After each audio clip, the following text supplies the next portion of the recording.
દક્ષિણ ઝોનમાં આવેલા વોર્ડ નંબર 18માં વર્ષ 2020-21થી 2024 સુધી બનેલા તમામ રોડમાં થયેલા ભ્રષ્ટાચારમાં વિજિલન્સ તપાસ કરવામાં આવી તેવી માંગને લઈને આવેદનપત્ર આપવામાં આવ્યું. વડોદરા મહાનગરપાલિકા દક્ષિણ ઝોનમાં આવેલા વોર્ડ નંબર 18માં વર્ષ 2020-21થી 2024 સુધીમાં બનાવેલા રોડમાં કાર્પેટ સીલકોટ કરવાના તથા પરચુરણ ડ્રેનેજ સમારકામ કરવામાં આવેલ, જે મુખ્યમંત્રી શહેરી સડક યોજના ધારાસભ્ય ગ્રાન્ટ ફોડવારી કોટા તેની અલગ અલગ 20 થી 22 રોડ બનાવવામાં આવેલ, જેમાં શિવમ ફ્લેટથી બાલાકિશોર રોડ, કોતર તલાવડીથી જય અંબે સ્કૂલ તરફ જતો માર્ગ, ડહીબાનગર ડૉક્ટર હરીશભાઈના દવાખાના સામે રોડ, રામપાર્ક કૃપાનગર, ગંગાબાનગર માનવર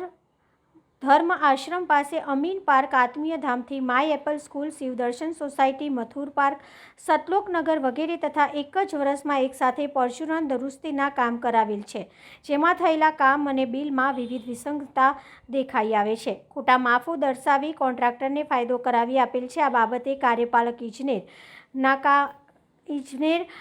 કોન્ટ્રાક્ટર તથા અન્યોની સામે વિજિલન્સ તપાસ થાય, જનતાની હાજરીમાં ન્યાયિક તપાસ થાય તથા કસૂરવારને કાયદાકીય દંડાત્મક કાર્યવાહી કરવામાં આવે એવી માંગણી કરવામાં આવી છે.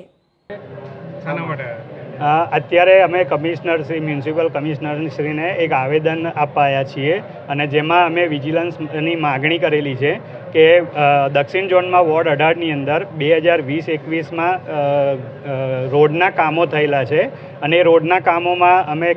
માહિતી મેળવી અને તપાસ કરતાં એટલી ખબર પડી કે એની અંદર ભરપૂર ભ્રષ્ટાચાર થયેલો છે અને એ બાબતે રોડની અંદર ભ્રષ્ટાચાર જે રીતે થયો છે એમાં એવું છે કે રોડમાં આખો રોડ બની ગયો ત્યાર પછી માપમાં અમે તપાસ કરી તો માપણીમાં ભૂલ છે. પછી બીજી એક જગ્યા એવી છે કે જ્યાં આગળ રોડ બન્યો જ નથી અને 28 લાખ રૂપિયાનું બિલ પાસ કરી દેવામાં આવ્યું છે અને ઘણી જગ્યાએ મોટાભાગના રોડોમાં અધૂરી કામગીરી છે તેમ છતાંય પૂરેપૂરા બિલ ચૂકવી દેવામાં આવેલા છે. આ વોર્ડ નંબર 18માં આવેલા રોડ છે અને જે મુખ્યમંત્રી શહેરી સડક યોજના ધારાસભ્ય શ્રીની ગ્રાન્ટ અને કોર્પોરેટર ફોડવારી કોટામાંથી આવેલા છે. જિગ્નેશ પટેલ, વડોદરા વિકાસ સેના.